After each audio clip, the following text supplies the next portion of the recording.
Friends, ఇప్పుడే అందిన వార్త. ఈ నెల 17వ తేదీన సీఎం రేవంత్ రాజీనామా. ఈరోజు ఈ వీడియోలో దీనికి సంబంధించిన పూర్తి సమగ్రమైన సమాచారం గురించి తెలుసుకుందాం.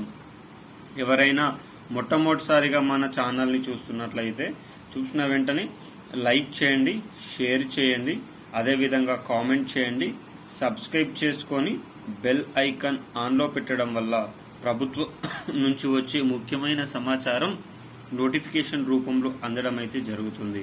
ఇక ఆలస్యం చేయకుండా ఈరోజు ఈ వీడియోలోని వివరాల్లోకి అయితే వెళ్ళిపోదాం. తెలంగాణ రాష్ట్రంలో 117 అసెంబ్లీ స్థానాలకు గాను 64 అసెంబ్లీ స్థానాలను గెలిచిన కాంగ్రెస్ పార్టీ సీఎం రేవంత్ రెడ్డి గారు ముఖ్యమంత్రిగా ప్రమాణ స్వీకారం చేయడం జరిగింది.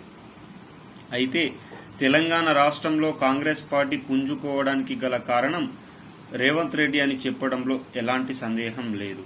ముఖ్యమంత్రులు, సీనియర్ వ్యక్తులను పక్కన పెట్టి రేవంత్ రెడ్డి సీఎం అయిన సంగతి తెలిసిందే. అయితే సీఎం రేవంత్ రెడ్డి చీఫ్ మినిస్టర్తో పాటుగా టీపీసీసీ అధ్యక్షుడుగా కూడా ఉన్నాడు. తెలంగాణ ప్రదేశ్ కాంగ్రెస్ కమిటీ యొక్క అధ్యక్షుడు కూడా ఉన్నాడు.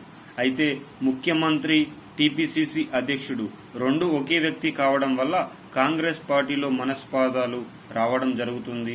అదేవిధంగా పని బాధ్యత ఎక్కువ అవుతుందనే నేపథ్యంతో సీఎం రేవంత్ రెడ్డి ఈ నెల 17వ తేదీన టీపీసీసీ ప్రెసిడెంట్ పోస్టుకు రాజీనామా చేసే అవకాశం అయితే ఎక్కువ మోతాదులో కనిపిస్తున్నాయి.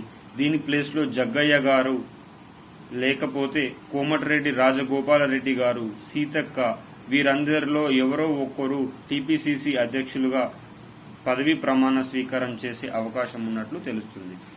ఇలాంటి మరిన్ని ముఖ్యమైన సమాచారం కోసం సబ్స్క్రైబ్ చేయండి.